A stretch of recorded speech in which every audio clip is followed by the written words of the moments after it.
Hello, good evening students. Today is my video on figure of speech.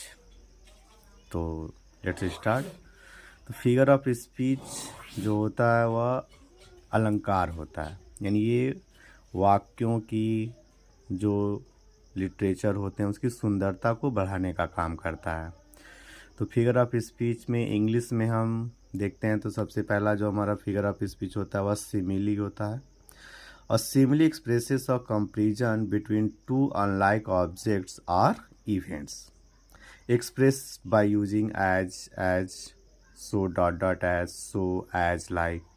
मतलब ये simile जो होता है वह दो अलग अलग प्रकार की वस्तुओं या घटनाओं के बीच में वह एक कंपैरिजन यानी एक तुलना दिखाता है। अब वह तुलना जो होते हैं वह शोक से, एज से, लाइक से, या एज डॉट डॉट एज से, या सो डॉट डॉट एज के द्वारा दिखाए जाते हैं। जैसे यहाँ पे दिया example, Rana Pratap was as brave as a lion. यानी इसमें राणा प्रताप और जो लायन है ये अलग अलग प्रकृति के जो दो लोग हैं इनके बीच में एक कंपैरिजन दिखाया गया है। तो इस तरह के जब वाक्य आते हैं जिसमें आपको so, edge, like, edge dot dot edge, so dot dot edge होता है तो वहाँ पे जो फिगर ऑफ स्पीच होता है वह सिमिली होता है। चलिए अब दूसरा हम लोग आते हैं मेटाफर। मेटाफर में two things are compared but the words of comparison are not used. मतलब इसमें भी दो वस्तुओं के बीच में तुलना होती है लेकिन जो कंपैरिजन ऑफ वर्ड्स हैं उनका प्रयोग नहीं किया जाता। जैसे हमने सिमिली में देखा कंपैरिजन ऑफ वर्ड्स थे सो, एज, लाइक, लेकिन इसमें मेटाफर में हम कंपैरिजन ऑफ वर्ड्स नहीं देखते हैं। जैसे यहाँ देखिए दिया, the camel is the ship of the desert. अब यहाँ पे देखिए कैमल और जो शिप ऑफ द डेजर्ट इन दोनों के बीच में तुलना है, लेकिन इसमें क्या है कि जो तुलनात्मक शब्द हैं, जो कंपैरिजन वर्ड्स हैं सो, एज, लाइक, इनका प्रयोग नहीं किया गया। तो जब कंपैरिजन वर्ड्स का प्रयोग नहीं होता है और दो वस्तुओं के बीच तुलना की जाती है तो वहाँ पे मेटाफर हो जाता है। यही सिमिली और मेटाफर में अंतर होता है कि सिमिली में कंपैरिजन ऑफ वर्ड्स होते हैं और मेटाफर में कंपैरिजन ऑफ वर्ड्स जैसे कि सो, एज, लाइक का प्रयोग नहीं किया जाता है।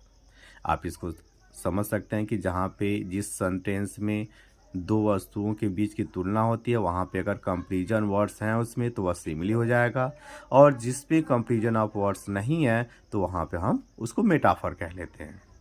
चलिए नेक्स्ट, पर्सोनिफिकेशन। अब पर्सोनिफिकेशन में देखिए क्या होता है। In personification, lifeless objects and abstract ideas are thought of as a living beings। इसमें मानवीकरण, जैसे कि इसमें जो लाइफलेस ऑब्जेक्ट्स होते हैं यानी जो मृत वस्तुएं होती हैं या जो हमारे विचार होते हैं उनको जीवित प्राणी के रूप में दिखाया जाता है। जैसे यहाँ पे देखिए, opportunity knocks at the door but once. यानी जो अपॉर्चुनिटी मतलब अवसर दरवाज़ा खटखटाता है लेकिन एक बार। अब यहाँ पे जो अपॉर्चुनिटी जो हमारा शब्द है यह क्या है, लाइफलेस ऑब्जेक्ट है, लेकिन इसको दिखाया गया कि वह दरवाज़ा खटखटाता है यानी एक सजीव प्राणी के रूप में से दिखाया गया है। तो ऐसे सेंटेंस जहाँ पे किसी लाइफलेस ऑब्जेक्ट या एब्स्ट्रैक्ट आइडियाज जो विचार हैं उसको सजीव प्राणी के रूप में दिखाया जाता है तो वहाँ पे जो हमारा फिगर ऑफ स्पीच होता है वह पर्सोनिफिकेशन होता है। चलिए नेक्स्ट आते हैं apostrophe. In apostrophe we address से ए डेड पर्सन और सम लाइफलेस थिंग्स और an abstract ideas as a living person. Apostrophe में क्या होता है कि हम किसी मृत व्यक्ति को, किसी जो निर्जीव वस्तु होती है या किसी जो एब्स्ट्रैक्ट आइडियाज होते हैं, जो विचार होते हैं, उसको हम एक लिविंग पर्सन के रूप में दिखाते हैं। उसको हम लिविंग पर्सन के रूप में, सजीव व्यक्ति के रूप में संबोधित करते हैं, संबोधन करते हैं। जैसे यहाँ देखिए दिया, O death where is the sting, तब हे मृत्यु। ठीक है, तो यहाँ पे जो मृत्यु है वह क्या है, उसको हम संबोधित कर रहे हैं। तो जहाँ पे इस तरह के वाक्य आते हैं जहाँ पे हम किसी जो डेड पर्सन होता है या कोई निर्जीव वस्तु होता है या कोई एब्स्ट्रैक्ट आइडिया होता है उसको हम संबोधित करते हैं, संबोधन होता है उसका, तो वहाँ पे एपोस्ट्रॉफी फिगर ऑफ स्पीच होता है। उसके बाद से आगे आते हैं हम लोग हाइपरबोल। अब देखिए हाइपरबोल क्या होता है। In hyperbole a statement is made emphatic by over statement, मतलब इसमें कोई भी जो स्टेटमेंट होता है वह बढ़ा चढ़ा के दिखाया जाता है जो संभव नहीं होता है। यानी किसी भी वस्तु को, किसी भी बात को जब हम क्या करते हैं, वो बहुत अधिक बढ़ा चढ़ा के उसको व्यक्त करते हैं।